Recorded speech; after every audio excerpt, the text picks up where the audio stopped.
사람은 변하지 않는다. 법꾸라지 이재명과 대한민국 정치의 민낯. 범죄 혐의를 피해 법망을 교묘히 빠져나가며 심지어 재판조차 고의적으로 지연시키는 자가 차기 대통령 후보 지지율 1위를 기록하고 있다는 현실은 대한민국 민주주의의 뿌리를 뒤흔드는 비극입니다. 더불어민주당 이재명 대표는 지금까지 줄곧 정치 탄압을 외치며 자신에 대한 수사와 재판을 정쟁화해왔습니다. 그리고 이번에도 마찬가지입니다.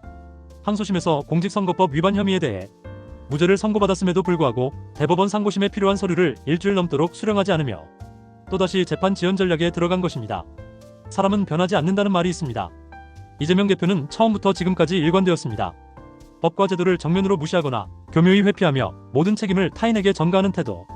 이것이 바로 이재명식 정치의 본질입니다.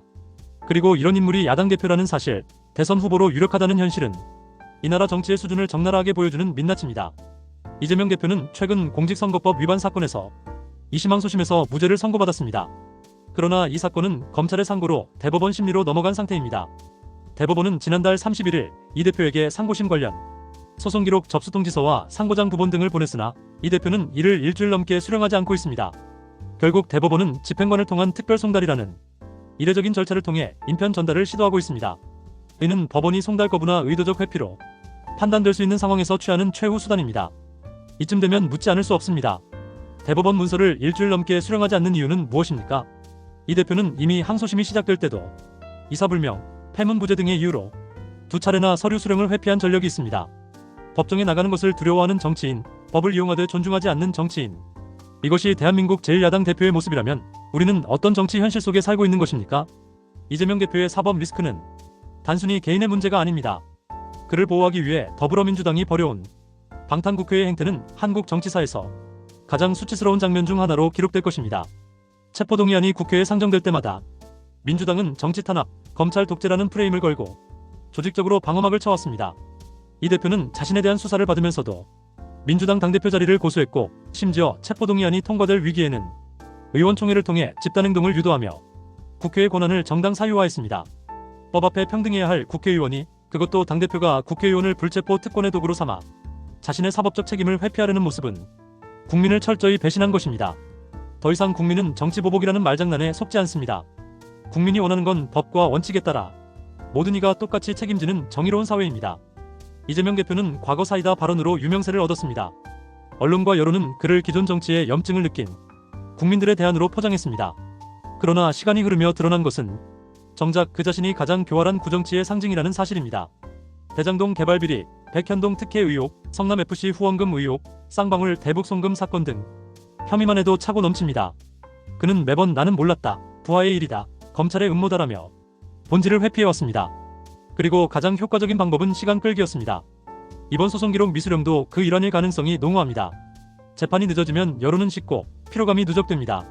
자신은 정치적 피해자 코스프레를 이어가며 선거 국면에서 사법 리스크가 실질적으로 작용하지 않도록 만들겠다는 계산이 깔려있다고 볼 수밖에 없습니다.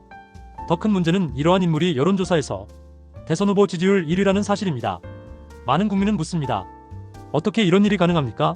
그 이유는 명확합니다.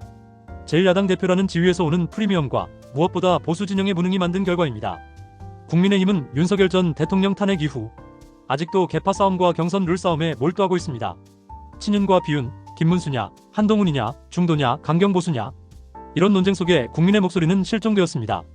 무능하고 분열된 보수 진영의 모습은 유권자들에게 실망만 안겨주었고 결국 그래도 이재명이 낫지 않느냐는 최악의 차악론이 고개를 들게 만든 것입니다.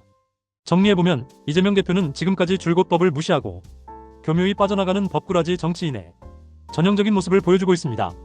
재판에 출석하지 않으면서도 대중 앞에서는 정의와 검찰 개혁을 외치고 문서 수령을 고의로 지연시키면서도 언론 앞에서는 억울함을 토로합니다. 자신에게 불리한 재판은 지연시키고 유리한 판단은 정의의 승리라 포장합니다. 이 모든 행태는 정치의 탈을 쓴 법치 파괴입니다.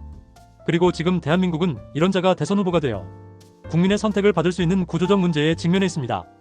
검찰이 수사하면 정치 탄압, 국회가 구속을 논의하면 방탄국회, 법원이 소환장을 보내면 패문부재. 이게 정상입니까? 이게 우리가 바란 정치개혁의 모습입니까? 사람은 쉽게 변하지 않습니다. 이재명 대표는 앞으로도 지금까지 그래왔듯이 법망을 교묘히 피해 다닐 것입니다. 그러나 정치권과 유권자는 변할 수 있어야 합니다.